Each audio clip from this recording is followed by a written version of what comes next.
बिस्मिल्लाहिर्रहमानिर्रहीम। स्टूडेंट, आज हम chapter number 11 first year physics start कर रहे हैं, जिसका टाइटल है heat and thermodynamics. Heat and thermodynamics. इसमें स्टूडेंट हम ये पढ़ेंगे, सबसे पहले हम हीट के मुतालिक कुछ अंडरस्टैंड करते हैं और उसके बाद मैं थर्मोडायनामिक्स आपको पढ़ाऊँगा कि थर्मोडायनामिक्स क्या होता है। हीट जो है ये क्या है। लेट के स्टूडेंट हमारे पास दो ऑब्जेक्ट हैं। एक हमारे पास है हॉटर ऑब्जेक्ट और दूसरा ऑब्जेक्ट जो है स्टूडेंट हमारे पास है कोल्डर ऑब्जेक्ट। कोल्ड ऑब्जेक्ट यानी कोल्ड ऑब्जेक्ट जो है इसका टेम्परेचर कम होगा बानिस्बत हॉट ऑब्जेक्ट के। इसका टेम्परेचर लेट कर लेते हैं कि T1 है और इसका टेम्परेचर लेट के स्टूडेंट क्या है हमारे पास T2। और इन दोनों बॉडीज़ को थर्मली एक दूसरे के साथ कनेक्ट कर दिया गया है, यानी इन दोनों बॉडीज़ को, इसका टेम्परेचर T1 है, इसका टेम्परेचर T2 है, इन दोनों बॉडीज़ को हमने एक कंडक्टिंग रॉड ऐसा रॉड होता है जिसमें से हीट फ़्लो कर सकती है। तो कंडक्टिंग रॉड के ज़रिए स्टूडेंट हमने इन दोनों बॉडीज़ को एक दूसरे के साथ थर्मली कनेक्ट कर दिया है। अब क्या होगा, क्योंकि ये बॉडी हॉट है, ये बॉडी क्या है हमारे पास कोल्ड है, तो हॉट बॉडी से कोल्ड बॉडी की जानिब टेम्परेचर मुंतकिल होगा, क्योंकि T1 is greater than T2 है। तो हीट स्टूडेंट फ़्लो करेगी हॉट बॉडी से कोल्ड बॉडी की जानिब इस कंडक्टिंग रॉड के ज़रिए। जैसे जैसे हीट इधर फ़्लो करती जाएगी, यहाँ का टेम्परेचर डिक्रीज़ होता जाएगा और यहाँ टेम्परेचर इंक्रीज़ होता जाएगा। तो एक ऐसा पॉइंट आ जाएगा, एक ऐसा वक्त आ जाएगा कि T1 बराबर हो जाएगा T2 के। जब T1 बराबर हो जाएगा T2 के, इन दोनों बॉडीज़ का टेम्परेचर सेम हो जाएगा, तो नो हीट फ़्लो, अब हीट का फ़्लो नहीं होगा। इसका मतलब ये है कि बॉडी थर्मल इक्विलिब्रियम में आ गई है। Therm mean temperature, equilibrium mean same. Thermal equilibrium में बॉडी जब आ जाती है तो इन दोनों बॉडीज़ का टेम्परेचर सेम हो जाता है। T1 उस वक्त T2 के बराबर हो जाता है। लेकिन स्टूडेंट फिर मैं रिपीट कर रहा हूँ, ये हमारे पास हॉट बॉडी है, ये कोल्ड बॉडी है, इसका टेम्परेचर T1 है, इसका टेम्परेचर T2 है। T1 ग्रेटर है T2 से, लिहाजा ये हॉट है, ये कोल्ड है।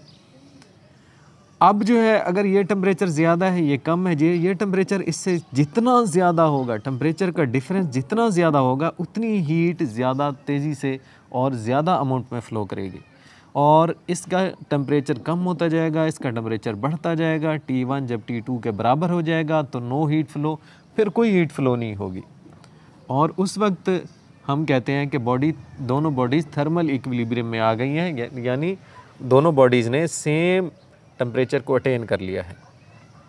जी स्टूडेंट, तो हम हीट को कैसे डिफ़ाइन करेंगे। हीट जो है, it is the form of energy, it is form of energy, ये एनर्जी की एक शक्ल है। It is form of energy which flows, जो बहती है, flows from hot body towards cold body. ये हॉट बॉडी से कोल्ड बॉडी की जानिब बहती है, जाती है, सफ़र करती है। जी स्टूडेंट, हमने हीट के मुतल्लिक पढ़ लिया।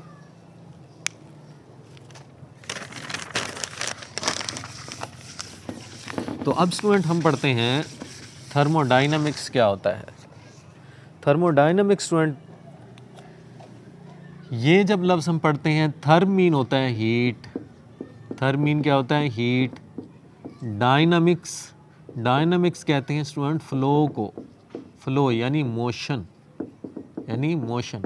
हीट का जो फ्लो होता है ना स्टूडेंट, इसकी जो स्टडी हम करते हैं इसे हम कहते हैं कि थर्मोडाइनमिक्स। ठीक है, थर्मोडाइनमिक्स में हम हीट का फ्लो देखते हैं, हीट की हम कन्वर्जन देखते हैं कि ये फ़्लो करके एक शक्ल से दूसरी शक्ल में कैसे तब्दील हो जाती है। और इसी तरह जब ये मैटर में से जब पास होगी एक जगह से दूसरी जगह जाने के लिए, तो मैटर में कुछ प्रॉपर्टीज़ भी हम मैटर की डिस्कस करेंगे, जो उसमें तब्दीली आएंगी, मुख्तलिफ प्रोसेस होंगे, मुख्तलिफ फिनोमिनान होंगे, वो भी हम इसके स्टडी करेंगे। डायनामिक्स में स्टूडेंट हम स्टडी करते हैं फ्लो ऑफ हीट का। ठीक है, फ्लो ऑफ हीट का यानी फ्लो ऑफ हीट और हीट ट्रांसफॉर्मेशन का, हीट ट्रांसफॉर्मेशन का फ्रॉम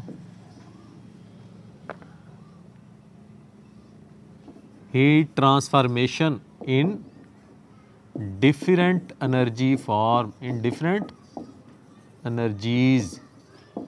ठीक है, इसमें हम क्या करते हैं, स्टडी करते हैं हीट की फ़्लो का और हीट की ट्रांसफॉर्मेशन का, कि वो एक शक्ल से दूसरी शक्ल में कैसे तब्दील होती है। और ये सारी स्टडी क्या कहलाती है student, thermodynamics. It is the study of the flow of the heat and transformation of the heat from one form to another form. तो ये स्टूडेंट हम देखें, एक मेरे पास एक पिस्टन है, मेरे पास एक सिलेंडर है, और इसमें हमने गैस को रखा हुआ है, इसमें गैस को भर दिया है, और ये मेरे पास एक पिस्टन है, और ये मूवेबल पिस्टन है। यहाँ पे जब हम इसके नीचे आग जलाते हैं, जब हम यहाँ पर आग जलाएंगे तो हीट जो है, यहाँ पर हीट प्रोड्यूस होगी। यानी यहाँ पर हम पेट्रोल जला देते हैं, पेट्रोल में स्टूडेंट आपको पता है कि छुपी हुई एनर्जी होती है, जिसे हम पोटेंशियल एनर्जी कहते हैं। यहाँ से स्टूडेंट पोटेंशियल एनर्जी से मुराद वो एनर्जी नहीं है कि एक बॉडी मेरे पास है, उसे मैं यहाँ से छोड़ूंगा तो वो बॉडी नीचे जाएगी, तो उसकी पोटेंशियल एनर्जी जो है वो किस में कन्वर्ट होगी, काइनेटिक एनर्जी में। नहीं, यहाँ पर पेट्रोल में जो छुपी हुई एनर्जी है उसे मैं पोटेंशियल एनर्जी कह सकता हूँ, या फिर इसको हम कहते हैं रॉ एनर्जी, यानी छुपी हुई एनर्जी। इसमें मैटर में जो एनर्जी लाई करती है, छुपी हुई होती है। जब मैं इसे जलाऊंगा तो इसमें से हीट बाहर निकलेगी, हीट एनर्जी बाहर निकलेगी हीट की शक्ल में, और वो एनर्जी सारी की सारी इधर, सारी की सारी नहीं बल्कि कुछ एटमॉस्फेयर में भी जाएगी। तो कुछ अमाउंट ऑफ एनर्जी जो है, क्यू से मैं शो कर रहा हूँ एनर्जी को, वो इसके अंदर इंटर हो जाएगी। जैसे स्टूडेंट इसके अंदर एनर्जी इंटर होगी तो यहाँ पर जो गैस मॉलिक्यूल्स हैं वो इस एनर्जी को क्या करेंगे, जज़ब करेंगे। ये एनर्जीज़ को जज़ब करने के बाद उनकी मोशन बढ़ जाएगी, उनकी काइनेटिक एनर्जी बढ़ जाएगी। जब इन गैस मॉलिक्यूल्स की काइनेटिक एनर्जी बढ़ेगी तो मीन्स काइनेटिक एनर्जी आपको पता है कि क्या होता है, डायरेक्टली प्रोपोर्शनल टेम्परेचर, यानी टेम्परेचर बढ़ जाएगा।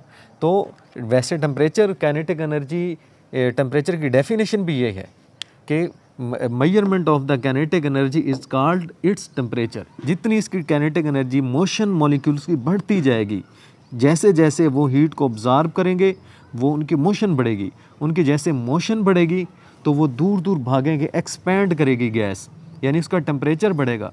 जब टेम्परेचर बढ़ता है तो टेम्परेचर डायरेक्टली प्रोपोर्शनल होता है प्रेशर के, तो प्रेशर भी बढ़ता है, वॉल्यूम भी बढ़ता है। लिहाजा यहाँ से जब हीट ऑब्जर्व करेगी गैस, जब हम पेट्रोल को जलाएंगे तो उसकी काइनेटिक एनर्जी बढ़ेगी, काइनेटिक एनर्जी बढ़ेगी मीन टेम्परेचर बढ़ेगा, इंटरनल एनर्जी गैस मॉलिक्यूल्स की अपनी एनर्जी बढ़ जाएगी। तो वो यहाँ पे एक्सपैंड करेंगे तो यहाँ पर क्या करेंगे, स्ट्रॉन्ग कोलिजन करेंगे, यहाँ पे आके कोलाइड करेंगे, धक्के मारेंगे, फोर्स लगाएंगे, पावर को जनरेट करेंगे। तो जिसकी वजह से ये पिस्टन यहाँ से ऊपर की जाने मूव करेगा, क्योंकि ये मूवेबल पिस्टन है। यहाँ से हमने वेल्ड नहीं किया हुआ, यहाँ पे हमने रबड़ के साथ अपना क्या नाम है यहाँ पे लगाया है, ताकि यहाँ पे गैस बाहर भी ना निकले और ये ऊपर भी मूव कर जाए। तो ये देखें, ये यहाँ पे आ जाता है। अब आप स्टूडेंट ये देखें, यहाँ से यहाँ तक पिस्टन मूव कर गया, जब पिस्टन मूव करता है, मोशन में आता है, तो मोशन वाली एनर्जी, जब भी कोई चीज़ मूव करती है, देखें ये आपके पास पिस्टन यहाँ से यहाँ तक मूव करेगा। जब पिस्टन यहाँ से यहाँ तक मूव करेगा तो हम कहेंगे कि ये मोशन में आ गया। इसको मोशन में किसने लाया? यही हीट एनर्जी ने लाया। और मोशन वाली एनर्जी को कहते हैं मैकेनिकल एनर्जी। काइनेटिक एनर्जी यानी mechanical energy. Kinetic energy mechanical energy की ही एक शक्ल है। तो ये हीट एनर्जी इधर गई, यहाँ पर गैस मॉलिक्यूल्स की मोशन को बढ़ाया, टेम्परेचर को बढ़ाया, और यही हीट एनर्जी अब मैकेनिकल एनर्जी में तब्दील हो गई। इसका मतलब यह है कि हम transformation of energy, transformation of heat, one form to and other form of energy, ये मैकेनिकल एनर्जी है और ये हीट एनर्जी ही उसमें तब्दील हुई है। इसी तरह स्टूडेंट हम कह सकते हैं कि हीट एनर्जी जो है वो किस में तब्दील हो जाती है? अदर फॉर्म ऑफ एनर्जी में तब्दील हो सकती है। जैसा कि मैंने आपको बताया कि हमने हीट एनर्जी को मैकेनिकल एनर्जी में तब्दील कर लिया। तो ये क्वेश्चन आता है कि क्या हीट एनर्जी मैकेनिकल एनर्जी में तब्दील हो सकती है? Are the heat energy converted into mechanical energy?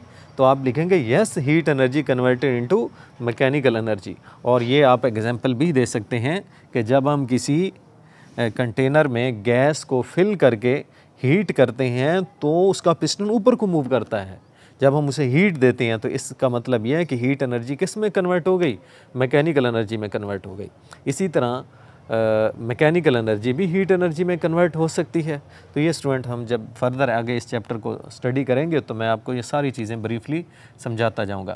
आज हमने 3 चीज़ें पढ़ी। एक तो मैंने आपको बताया कि हीट क्या होती है। हीट स्टूडेंट होती है एनर्जी की एक शक्ल है जो हॉटर बॉडी से कोल्डर बॉडी की जानिब फ़्लो करती है। और जब टेम्परेचर के डिफरेंस की वजह से, टेम्परेचर का डिफरेंस जब ना हो तो हम कहते हैं थर्मल इक्विलिब्रियम आ गया है, तो हीट फ़्लो फिर नहीं करती। तो ये एमसीक्यूज़ पूछा जा सकता है कि क्या थर्मल इक्विलिब्रियम पर हीट फ़्लो करती है? तो थर्मल इक्विलिब्रियम पर हीट फ़्लो नहीं करेगी। थर्म मीन टेम्परेचर ले सकते हैं, टेम्परेचर, और इक्विलिब्रियम मीन सेम। जब सेम टेम्परेचर हो फिर हीट कहाँ फ़्लो करेगी? फिर तो हीट फ़्लो नहीं करती है। तो ये एक एमसीक्यूज़ भी आ सकता है। और ये हीट की को मैंने डिफ़ाइन भी बता दिया। और थर्मोडाइनमिक्स में मैंने आपको बताया therm mean heat, dynamics mean flow. तो हीट का फ़्लो हम स्टडी करते हैं। जब हीट फ़्लो करती है तो वो एक शक्ल से दूसरी शक्ल में कैसे जाती है, ये भी मैंने आपको बता दिया विद एग्जांपल। और उसके बाद ये स्टूडेंट सवाल आता है कि क्या can the heat energy converted into mechanical energy? तो आप कहेंगे yes, heat energy converted into mechanical energy. और ये आप एग्जांपल भी दे सकते हैं। Take a container filled with gas having movable piston, when heat is given to the system, then gas absorb the heat energy.